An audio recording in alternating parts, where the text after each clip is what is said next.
The story of a man who was in love with two women, and both were dear to him. But then they both left him. But why? John had always dreamed of a life filled with luxury. He came from humble beginnings, and while he worked hard at his job, he couldn't deny that the idea of wealth and comfort was called to him. That was when he met Eliza. Eliza was everything John had ever wanted in a woman. She was beautiful, intelligent, and wealthy.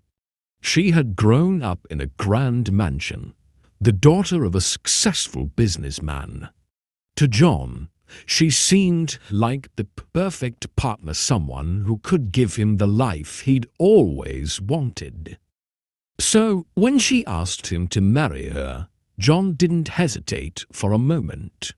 They had a lavish wedding, and John was living his dream. The mansion they lived in was more than he could have ever imagined. Every room was filled with expensive furniture, and the gardens stretched on forever. Eliza spoiled him with gifts and attention. He felt like a king in his new life. But there was one problem. John had been seeing another woman before he met Eliza. Her name was Lily. She was kind-hearted, but different from Eliza in many ways. While Eliza was refined and elegant, Lily was simple, with a sweet, caring nature that John found impossible to ignore. He never truly let go of her. Despite his marriage to Eliza, he continued to meet with Lily in secret. John felt guilty, but his secret life gave him an excitement that he couldn't resist. He thought that no one would ever find out. But everything changed one cold winter morning. Lily had always known that John's marriage would come between them, but she didn't care. She loved him deeply, and she was willing to wait for him, even if that meant being a secret lover. However, she soon found herself pregnant, and that forced her to make a difficult decision. Lily told John about the baby, hoping that he would stand by her. But when he looked at her, the words he spoke crushed her heart. "I'm married now, Lily. I can't leave Eliza. I have a life here. You know that, please. Don't expect more from me." Lily was heartbroken. She realized then that John had never truly loved her. He had only used her when it was convenient. With a heavy heart, she decided to keep the baby and raise it alone. But she still couldn't bear the thought of John completely abandoning her. So she wrote him a letter, hoping that one day he would come to his senses. Time passed, and John continued living his life in luxury. But deep down, he knew he was torn between his responsibilities to his wife, Eliza, and his feelings for Lily. He often wondered how things might have been different if he had chosen Lily instead of Eliza.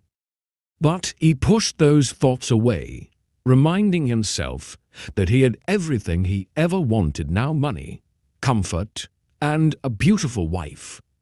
One day, John came home to a surprise. Eliza had arranged for a new maid to work in their mansion. Her name was Lily.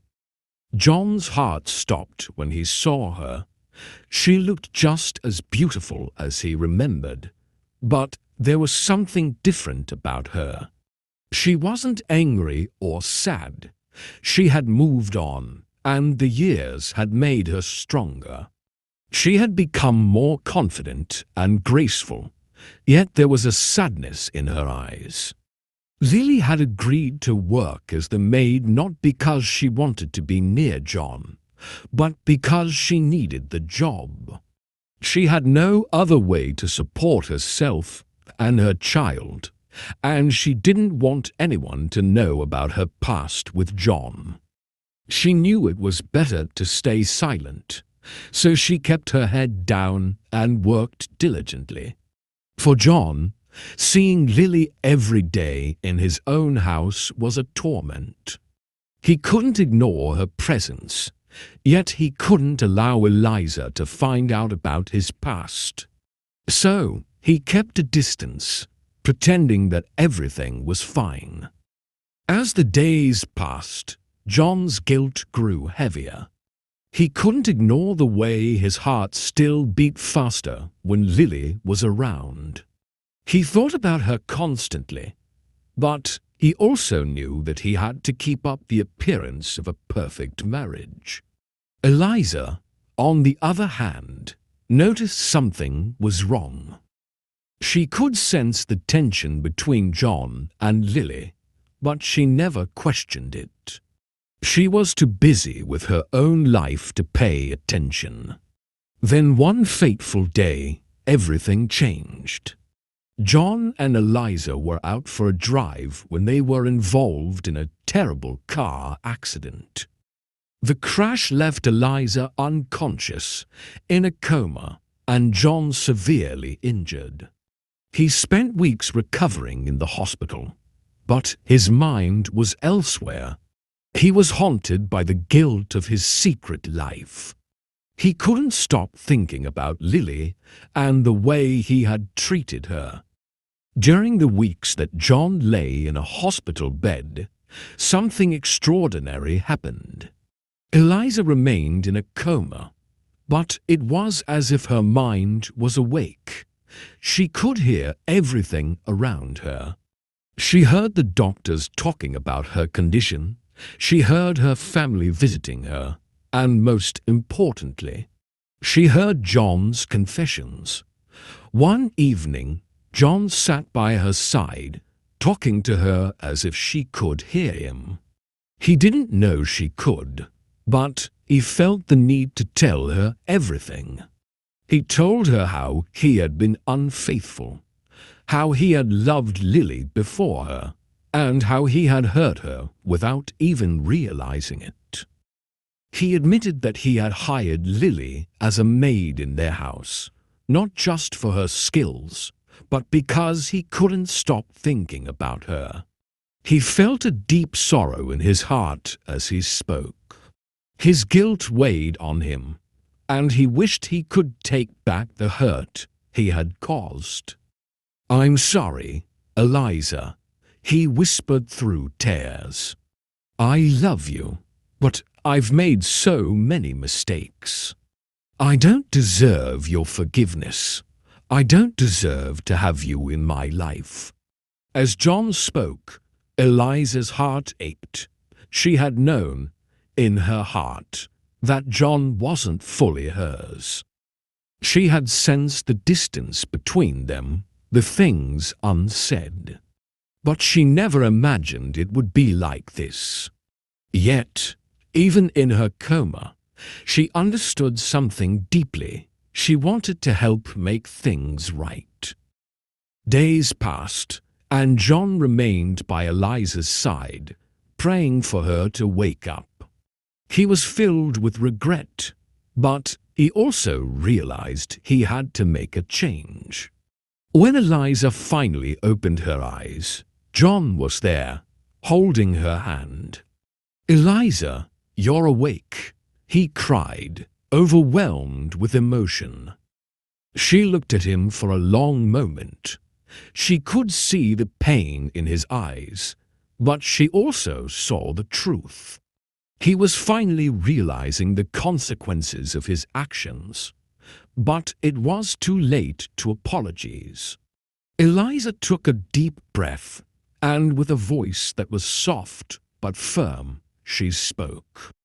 "I know everything, John. You don't have to explain. I've been listening all along, and I've made my decision." John's heart sank as he heard her words. He wanted to beg for her forgiveness, to make things right, but Eliza shook her head. "I forgive you, John," she said, her voice gentle, "but this marriage is over." With that, Eliza made a decision that would change everything. After her recovery, Eliza called for the lawyers. She divided their property and decided to donate a large portion of it to a shelter home for women and children in need. She wanted to help those who had suffered, those who had been abandoned and betrayed, just like Lily had been. The shelter became her life's work, a way to heal her own wounds by giving back to others. It was a way for her to redeem the pain John had caused her and to help others who had been through similar struggles. Eliza knew that by helping others, she could find peace, even if her marriage with John was over. She wanted to make a difference in the world, and with her wealth, she could do so much good. As for John, he was left alone with only his regrets. He tried to make amends by visiting the shelter, volunteering his time, and offering financial support. But he knew deep down that nothing could change the past.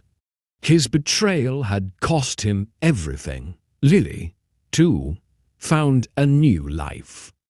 She no longer worked as a maid, but had opened a small business and was raising her child with love and care. She never forgot what John had done to her, but she had learnt to forgive him. She had learnt to move on, and that was all that mattered now. Eliza's story became one of strength and redemption. She had suffered, but she had also risen above the pain. She had made her life meaningful again, and in doing so, she had given others a chance at a better life. And John, well, he would never forget the woman he had lost, one who had the strength to forgive and the courage to live for others. His only hope now was that, somehow, he could redeem himself in a world that no longer had a place for him. As the months went by, John's life seemed to spiral further out of control. He moved into a small apartment, the stark contrast to the grand mansion he had once inhabited with Eliza.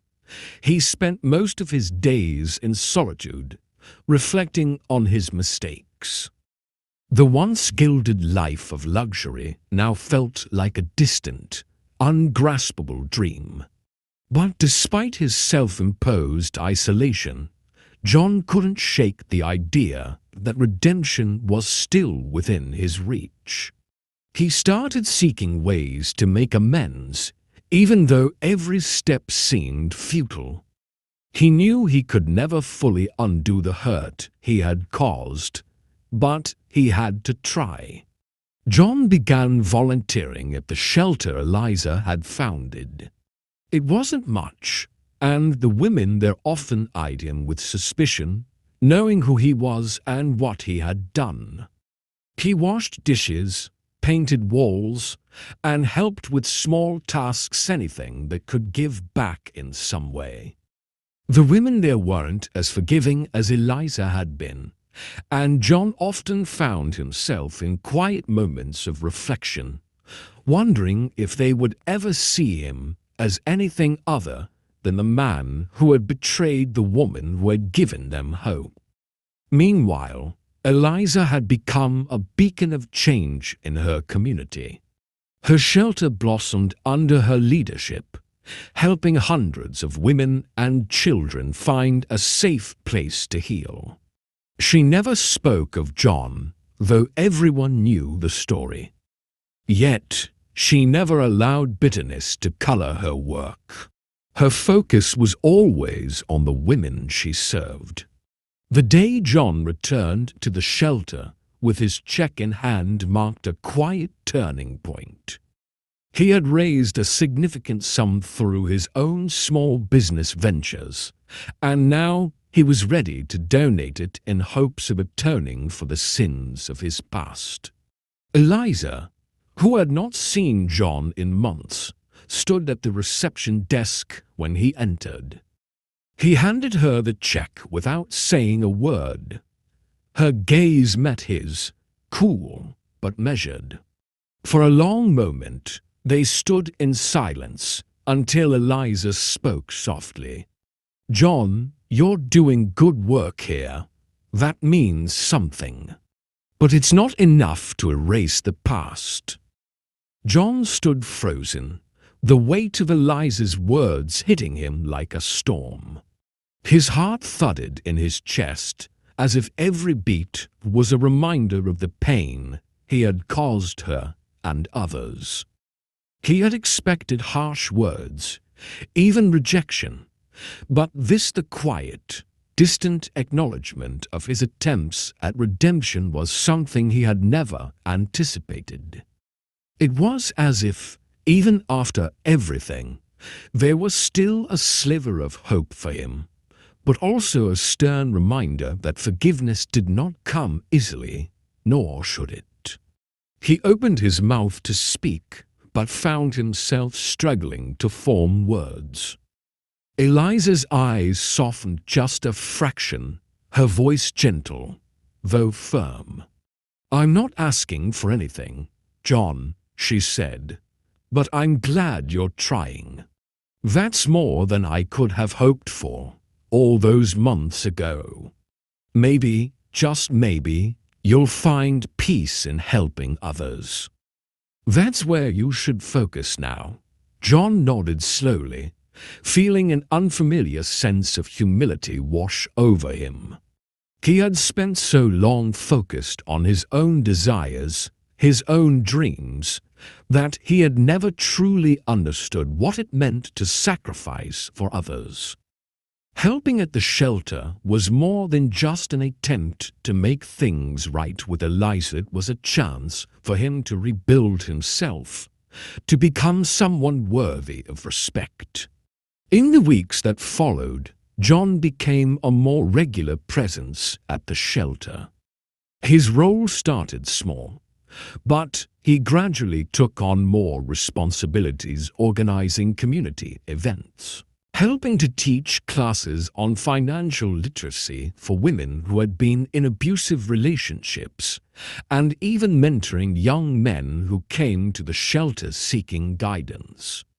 It was there, in the presence of these women and children, that John began to learn what true compassion meant.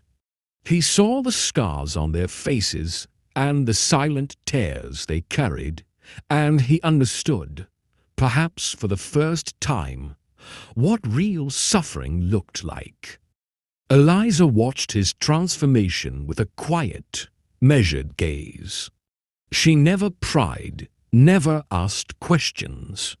She simply observed, knowing that time would reveal whether John's actions were truly born of genuine remorse, or if they were just a way to absolve himself of guilt. Deep down, she wanted to believe in his change, but her heart was cautious. She had loved him once, but she had also been betrayed by him. Trust was something she no longer gave easily. One evening, as the shelter was about to close, John found himself alone in the office with Eliza. She was sorting through papers when he walked in, holding a cup of coffee for her, something he had learned she liked on cold nights. "I'm not sure how I ended up here," John said quietly, sitting across from her. He stared at his hands for a long moment before meeting her gaze. "But I know I don't want to go back to the person I was before." Eliza raised an eyebrow, but said nothing, her face unreadable. John's voice wavered slightly. "I know it'll never be enough, Eliza. I know I can't undo the hurt I caused, and I don't expect you to forgive me, at least not in the way I used to hope. But I want to be a better person for myself, for the people who need me, and maybe, just maybe, for you too. Eliza studied him for a long while. His words were humble, genuine even, but something in her heart stirred. She had seen men like him before, people who thought redemption was a matter of penance, of acts that could be measured. But Eliza had learnt the hard way that healing was a journey, not a destination. "I hope you are," she said, her voice steady but not unkind. "But it won't be easy. Redemption isn't something you get by showing up. It's something you earn with the way you live every single day." John nodded, knowing deep down she was right. The work he had done so far, the small steps he had taken, were nothing more than the beginning of a long road ahead. But it was the first road he had ever truly walked down with intention.